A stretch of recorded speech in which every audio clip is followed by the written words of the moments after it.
자, 안녕하세요. 반갑습니다. 6월 3일 주식 정리해드리는 주정남. 오늘도 시장 정리부터 먼저 시작해보도록 하겠습니다. 미국 증시는 5월달 민간 고용이 부진한 모습을 보였지만 이러한 모습이 페드의 금리 인상 속도 조절 기대감을 커지는 모습으로 연결이 되며 3대 지수 모두 상승 마감하였습니다. 5월 고용 동향 보고서를 앞두고 이날 발표된 민간 고용 지표인 이 ADP 전미 고용 보고서가 나왔는데 이 5월 민간 부분 고용은 전월 대비 12만 8천 명이 증가해 시장 예상치인 29만 9천 명 증가를 훌쩍 밑도는 모습이 보여졌다라고 합니다. 하다 보니까 3일날 발표되는 5월 비농업 고용이 전월 수치를 밑돌 것이다라고 전망이 되고 있는데요. 이 금리 인상을 했을 때 주요 지표 중에 하나가 고용이기 때문에 고용이 많이 꺾이게 된다면 이 연준 위원들이 금리 인상을 계속해서 진행을 함에 있어가지고 약간이나마 더 부담을 느낄 수밖에 없을 것이다. 이 부분 그렇기 때문에 시장이 이번에 반등을 하였다 보시면 되겠습니다. 다만 이 페드 위원들은 현재 9월 달까지 예상이 되어 있는 금리 인상 중단 가능성은 일축을 했다라고 하는데 시장이 다 선반영이 되어 있잖아요. 그 이후를 생각을 하시면서 지금부터 보는 게 낫지 않을까 싶네요.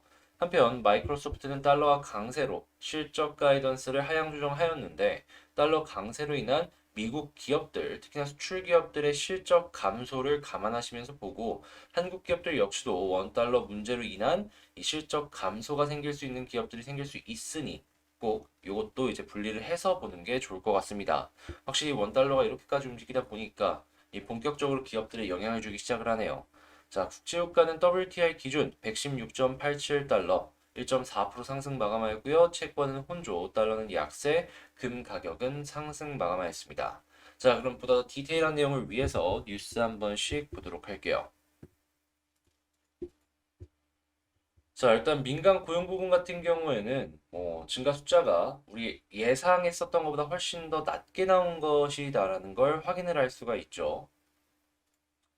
여기에는 지금 이 인플레이션으로 인한 생산성이 많이 떨어지는 모습도 확실히 보여진다라고 생각을 할 수가 있겠는데 지금 이 주간 실업보험 청구 건수 역시도 20만 명을 넘는 모습을 보여주면서 확실히 이러한 이 미국 경기의 흐름은 안 좋은 방향으로 유지가 되고 있다는 걸 확인을 할 수가 있습니다. 지금 감원 숫자만 하더라도 2만 700명이 넘었다라고 하죠.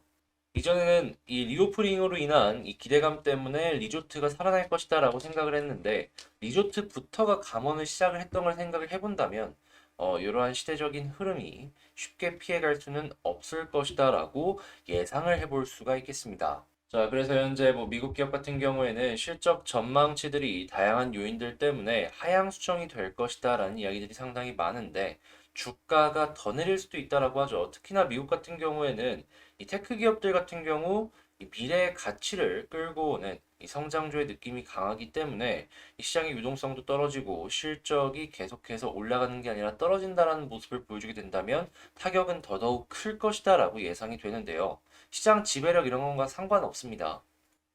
그냥 성장이 꺾였다라는 것 자체가 이 시장에서 보는 참여자들이 느꼈을 때에는 그보다 더 큰 악재가 없으니 자, 그리고 인플레 같은 경우에는 꺾일 기미가 안 보이고 있습니다. 지금 오펙 플러스에서 7, 8월 하루에 이 64만 8천 배럴을 증산하기로 했다라고 하는데 이 미국 같은 경우에는 원유 재고량이 감소하는 모습을 보여주면서 오히려 올랐거든요. 이번엔 바이든 대통령이 이 원유 증산을 더더욱 요청하기 위해서 중동이나 이런 지역을 방문을 하겠다라고 이야기를 하고 있는데 솔직한 제 개인적인 생각을 말씀을 드리면 이게 얼마나 통할지는 잘 모르겠습니다. 절대적인 공급량 자체가 러시아발 사태로 인해서 줄어든 것이기 때문에 조금 더 증산한다라고 그 물량을 커버칠 수 있을까? 그리고 무엇보다도 그렇게까지도 증산을 안 할 것이다라고 생각이 드는 이유가 과거에 2014년도에 기억하실지 모르겠지만 전 세계의 원유 가격이 훅 떨어졌습니다. 그때 너도 나도 증산 레이스를 펼치다 보니까 감산을 안 하다 보니 그렇게 사용량 이상의 공급량이 막 밀어붙여지다 보니 가격이 쭉 떨어졌던 거였거든요.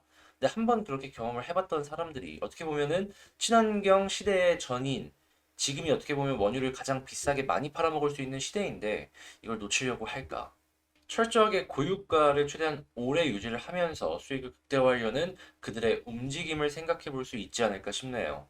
제가 말씀드린 이러한 게 틀릴 수도 있겠지만 저는 여러분들께 말씀을 드리고 싶은 게 만약에 실제로 이 석유로 인해서 꾸준하게 수익을 과거처럼 낼 수 있었다면 아람코가 상장을 했겠습니까? 예, 이 부분만으로도 석유의 시대가 그리 멀지 않아 이제 조금 쇠퇴기에 들어설 것이다라는 건 생각을 해볼 수가 있을 것 같습니다. 사용을 안 할 것이다라는 건 아니에요. 근데 사용량이 감소 추세에 들어갈 수밖에 없다라는 것이죠. 선박 기자재 쪽, 이런 쪽 중에서도 원자재 가격 영향 덜 받고 인건비 영향 덜 받는 기술 기업들 이런 쪽들 한 번씩 여러분들 보셨으면 좋을 것 같고 자 이번에 일론 머스크가 이런 얘기했습니다. 주 40시간 이 사무실에서 근무하기 싫으면 떠나라. 그러니까 재택근무하기 마라. 뭐 하는 것도 하는 건데, 근데 이제 혁신 기업들은 이 공장이나 현장에서 같이 얘기를 하면서 나오는 것이다라고 이야기를 하며 지금 이 재택근무를 좀 멀리하는 그런 움직임을 보여주고 있습니다. 하다 보니까 이제 재택근무 관련주들이 이 머스크의 이러한 발언으로 인해서 조금 더 떨어질 수도 있을 것 같다라고 생각이 드는데 자, 한국 같은 경우에도 재택근무 관련주들 좀 안 좋게 영향을 받을 가능성이 높으니 요거 감안하시면서 살펴보시면 좋을 것 같습니다. 자, 이렇게 시장 정리에 대해서 한번 싹 훑어봤는데 방금 말씀드린 내용들 같은 경우에는 장 시작 전에 이렇게 알려드린다라는 거. 그러니까 요거 한번 보고 싶다라고 생각하시는 분들 자, 제 채널에 있는 커뮤니티에 있는 이 텔레그램 링크를 통해서 들어오시면 될 것 같고요. 공부할 수 있는 내용들 역시도 계속해서 이렇게 올려드리고 있으니까 이 역시 참고를 해보시면 좋을 것 같네요. 자, 그러면 본 영상 시작하도록 하겠습니다. 자, 제가 이번에 가지고 온 종목은 대한전선 가지고 왔습니다. 일단은 뭐 많이 올라가다가 이전 고점 부근에서 이제 어느 정도 조금 빠지는 모습이 지금 보여지고 있죠. 근데 약간 이 여기서 조정을 추가적으로 받을 수도 있을 것 같다라고 생각을 하면서도 장기적으로 놓고 보았을 땐 이 대한전선의 상승이 추가적으로 나올 것 같다라고도 생각을 하거든요. 왜 이렇게 말씀을 드리는지 지금부터 제가 보는 것들을 하나씩 안내를 도와드리도록 할게요. 일단 제일 먼저 지금 중국 지역에서 소비를 살리기 위해서 현금을 시장에 푼다라고 이야기를 하고 있습니다. 자, 그러면 당연히 이것저것 이 내구재부터 시작해서 다양한 제품들이 판매가 되겠죠. 한데 이 전자제품 같은 경우에는 꼭 들어가는 것이 한 가지 있습니다. 구리가 들어가죠. 네, 구리가 들어가게 된다면 일단 이번 이러한 뉴스로 인해서 구리 가격이 상승하지 않겠습니까? 게다가 공장들 역시도 풀가능한 모습 때문에 이 구리 사용량이 증가를 할 수밖에 없고요.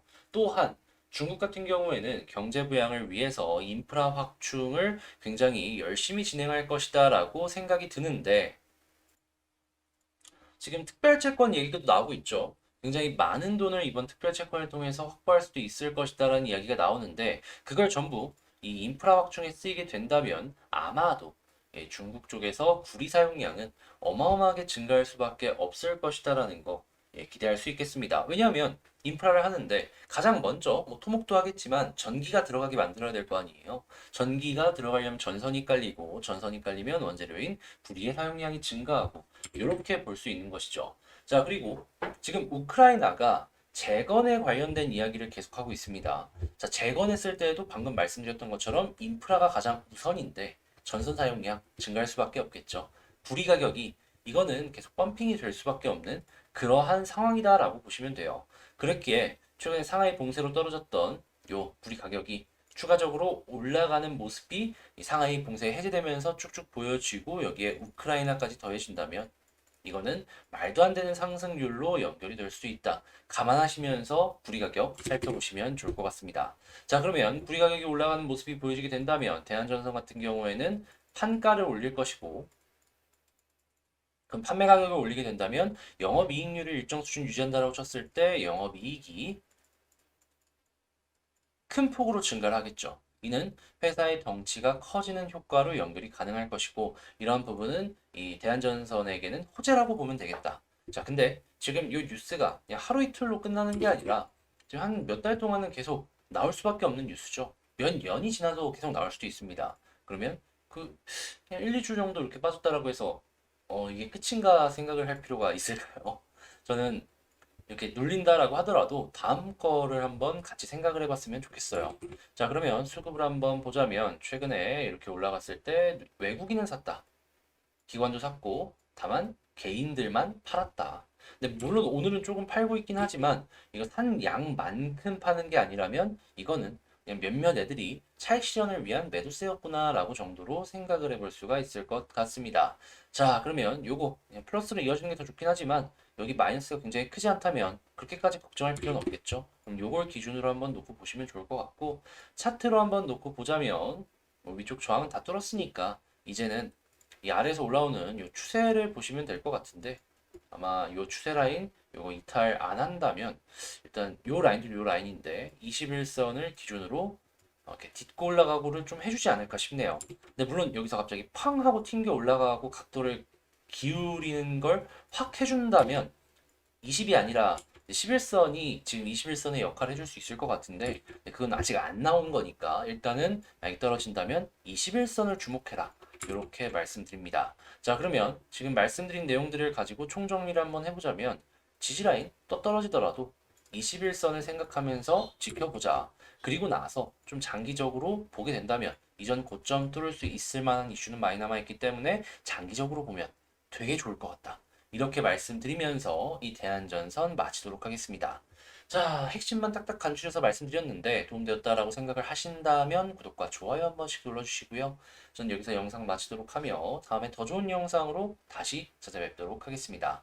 자, 영상 끝까지 시청해주셔서 감사드리고요. 구독, 좋아요 꼭 한 번씩만 눌러주세요.